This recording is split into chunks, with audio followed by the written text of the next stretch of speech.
I made a comment on someone else's video. They were talking about the propulsion without expelling mass, and my comment just said that'll never work. I retract that comment, and the reason is because I have found something. What I have found is a result of magnetic fields and not of the electrostatic fields that they claim for the propulsion that NASA's now testing. So what I have found, magnetic fields are anchored to space itself. This isn't only my opinion, and I was not the first to think this. That was Faraday. And a lot of people have contested the idea since, but it seems that Faraday was correct in this. At a right angle to this, there's of course the electric field. And that's how they claim they're doing the linear propulsion. Now, magnetism is all about curve because the lines of force always reconnect. Electric fields, they're gone. They just move straight out into space. So they're orthogonal to each other. They say they used asymmetric capacitors. I would have sworn it did not work. Now I think it does. A magnetic positioner might be useful, and it is certainly possible. I'd said that I hadn't made the equipment yet. Well, now I have. I didn't spend a whole hell of a lot of time on that, did I? But this is very special. Now, everyone's seen the homopolar motors. I don't need to explain them to you. Except this one I do, because this one,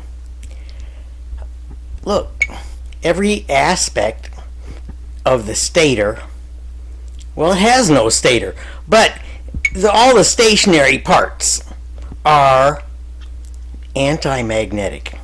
This spoon, which was not that easy to find, totally unreactive to a magnet. This is stainless.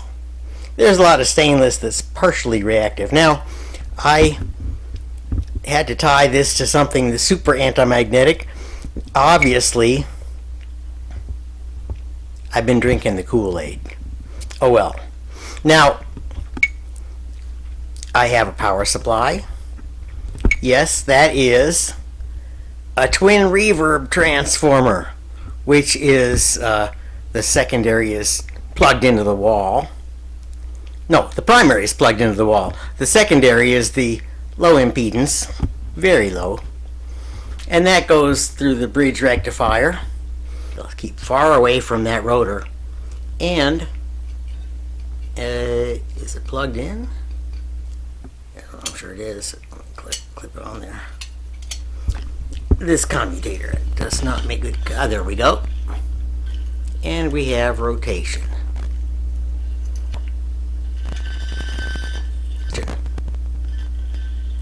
Here's a thought experiment for you.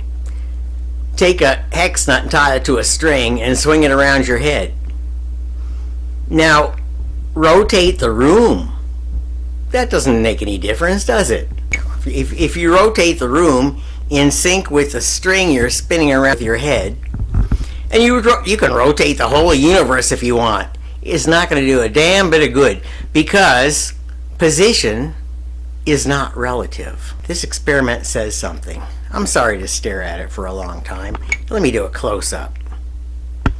I'm going to show you exactly what's involved here. A screw. The screw is simply for a bearing, really. It has nothing to do with it.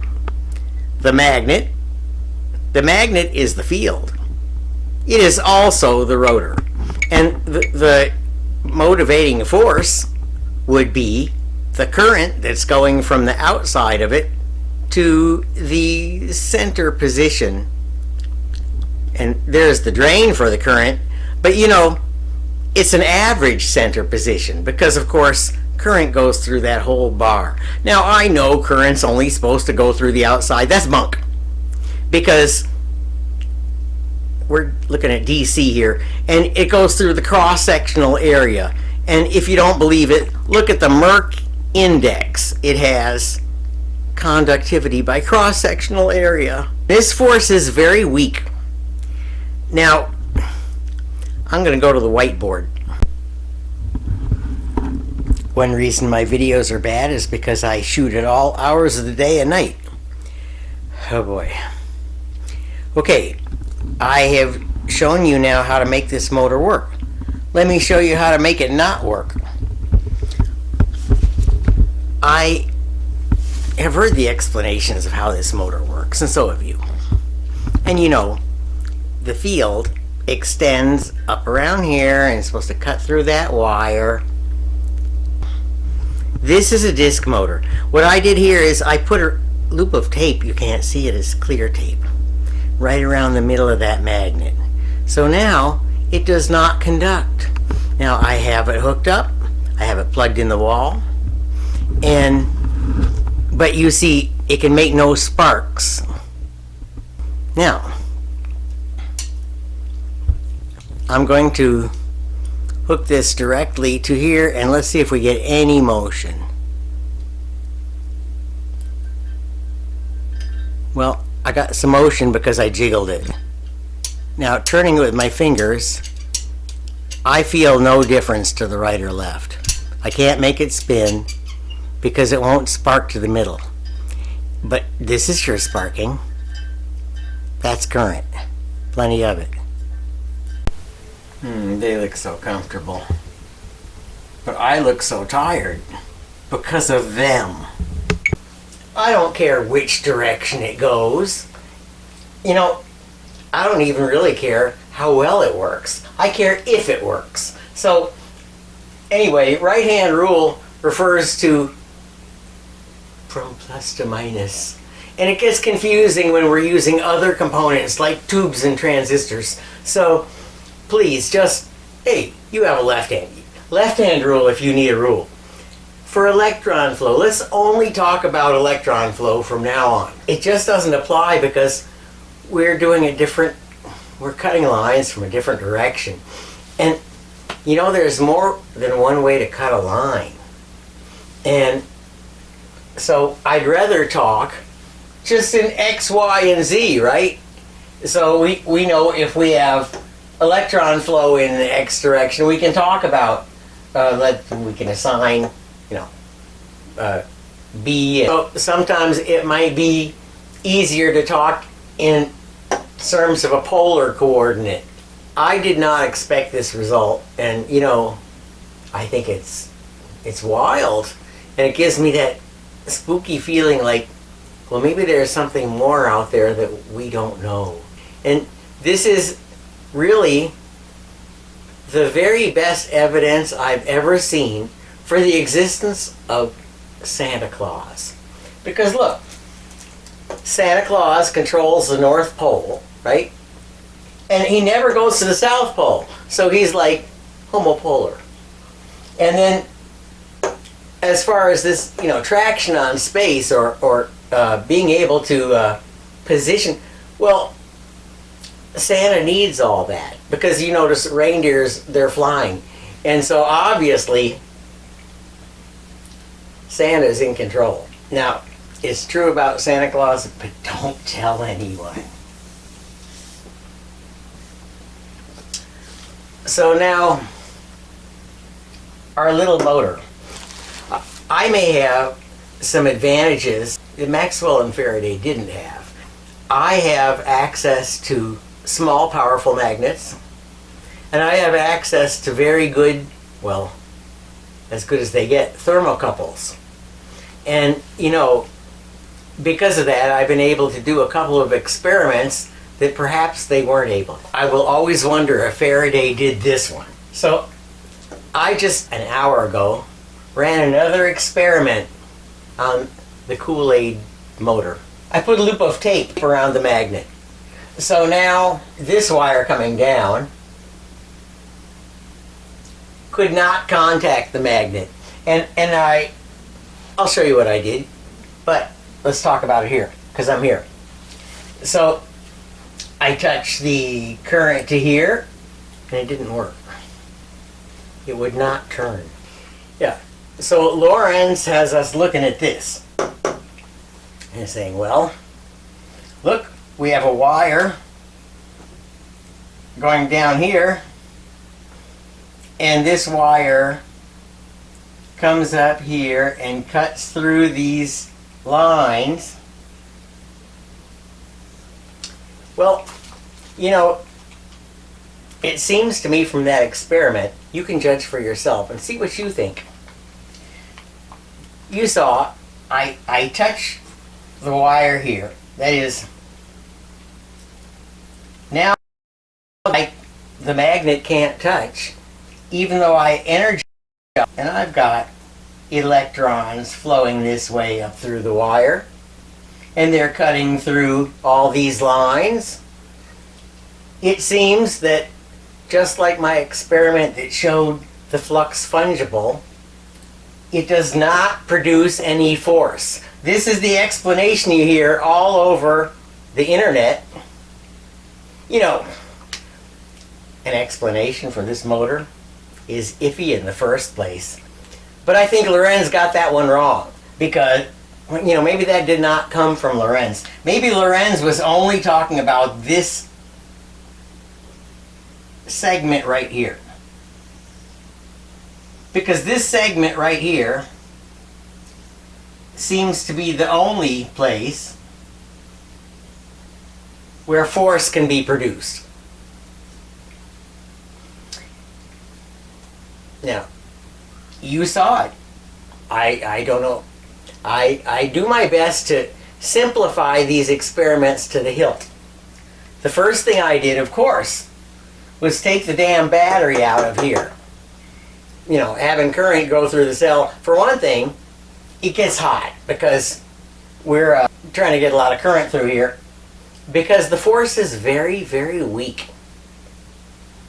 And I think in my case it's very weak because look at the distance I have here. Yeah, look at the radius I'm working with this skinny little magnet. You can do them with wider magnets, and I think you do get more force. And, you know, let's talk about the advantages for a minute. Well, you know, this is both advantageous and disadvantageous, depending on what we're trying to do. I was so hopeful that I could make a DC generator with no commutation. No slip rings, no brushes. That was not to be. And the reason is, if I turn the magnet, it does not turn the field. Of course, I was just going to do it all, you know, all engineers do. You try to turn it inside out and try to do it every way you can. Well, that was a failure. You know, I had already established with that speaker magnet on the shaft experiment, as I say, these lines are fungible.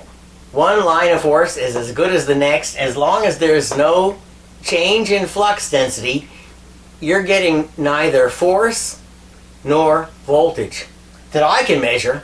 And boy, am I good at measuring that stuff. And I'll show you the thing I use to measure extremely tiny forces when I have a very short length of wire and a magnetic field that's not all that strong, and I'm trying to get an output from it. Now, here's one for your engineering test. Figure out the ripple on this disc motor here. Now this is the disc motor that does have more voltage. It gives rise to another advantage.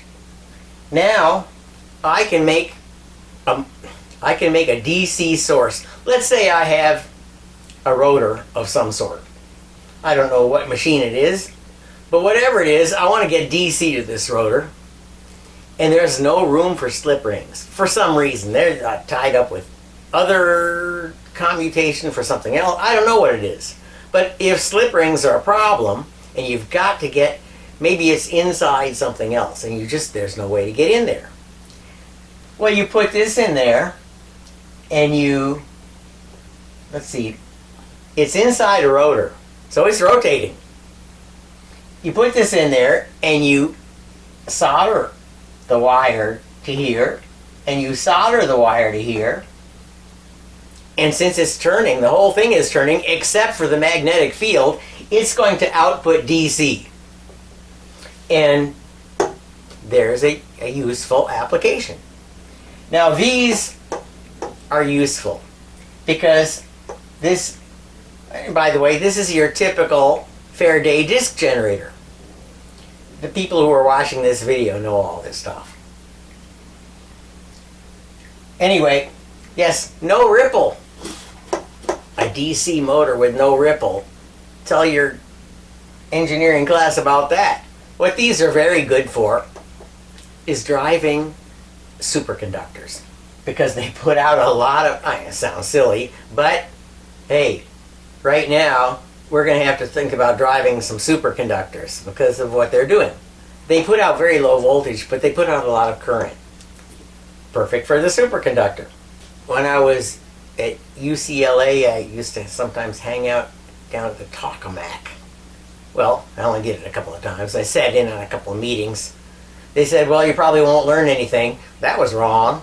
But one thing I learned about those containment vessels of any kind that they use superconductors for is that they were using very low voltage. At the time, I didn't know they were using superconductors. I was surprised at the low voltage. But now I know, because they were using that superconductor tape. So these are good for that. And there's a picture of one in Australia I found on the web, a great big one, that they were using for that purpose. You know, you see dozens and dozens of different configurations on YouTube of this. They got the battery in the middle, they hang the wire, it goes spinning around.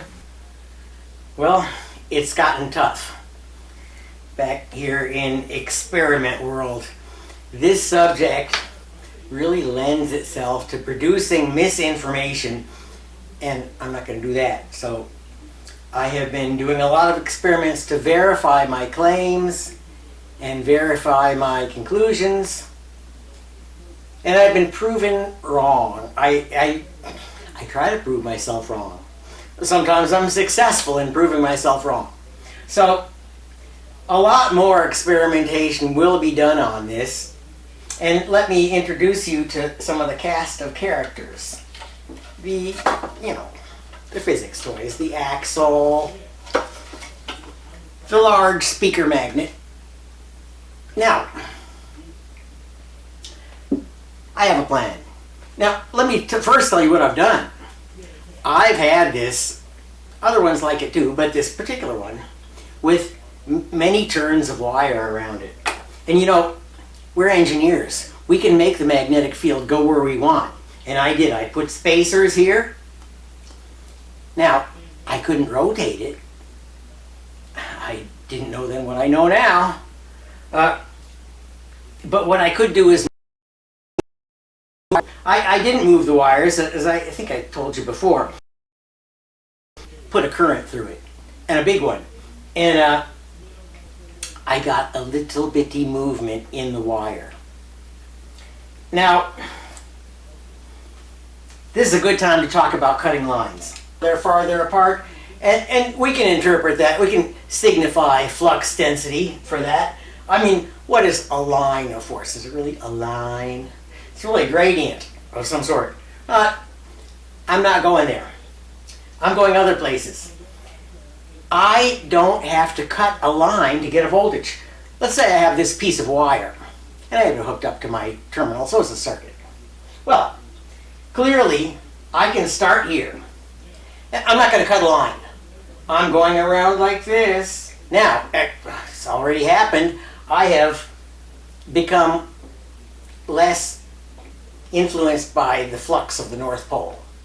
Therefore, I have change, and that change is voltage.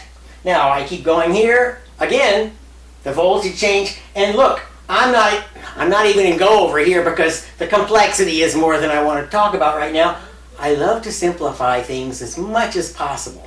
So, look, my wire is not cutting a line, and yet it's producing current because there's d phi over dt. So, let me try something else. I'll go here. How am I going to do this?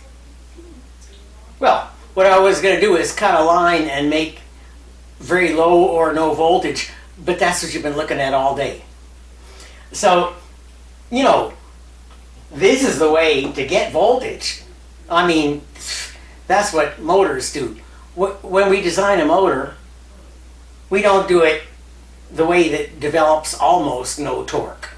And we don't do it the way that develops no discernible counter EMF. Now, my next experiments, I'm going to get back EMF. Because as I said, engineers are able to manipulate these magnetic fields. Let me just get it.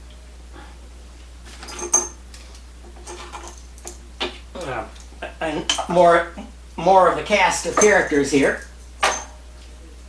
I have, for example, this. I'll put it like this.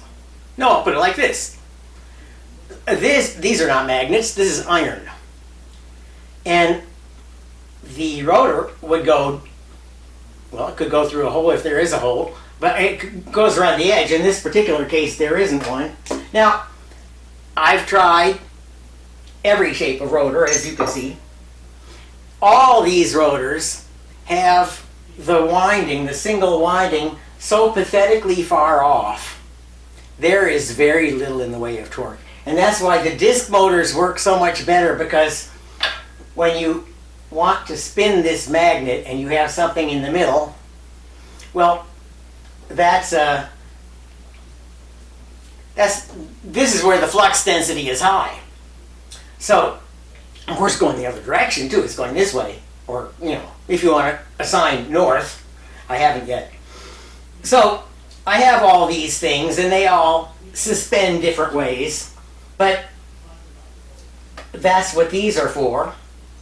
And then you start to run into other problems, because sooner or later, see, I want to use more windings. I can use one winding, and I can use slip rings and take something like this. I don't know if I would draw it now. Forget drawing it. I can take this and use double sets of slip rings and do two, and have a jumper here, and that's to put them in series. And I can actually make more windings. That is a pain. These slip rings are hell because the current is so high. I just tried an experiment 6 hours ago with a lot more voltage and current, and I got a lot more damage on the battery. So that's not my approach. My approach is to start increasing this flux density to the point where I can measure counter EMF.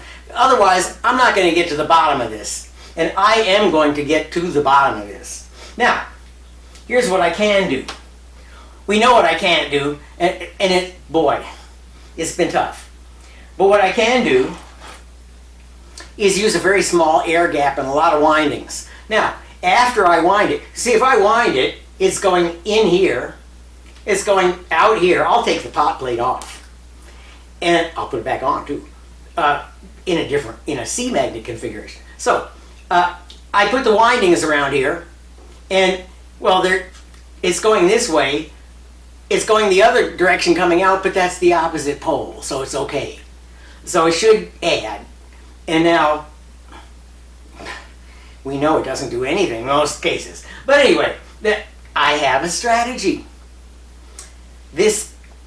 I'm going to rotate the whole magnet with the windings on it, and don't worry, the field doesn't rotate. So in this particular case, I'm going to try to turn it to my advantage, and I'm going to measure counter EMF. But I'm not going to do it today because I want to release this thing today. But I wanted you to know where it was at, and I'm right now about to do a very heavy-duty editing to the rest of the video to take out the parts that I just disproved.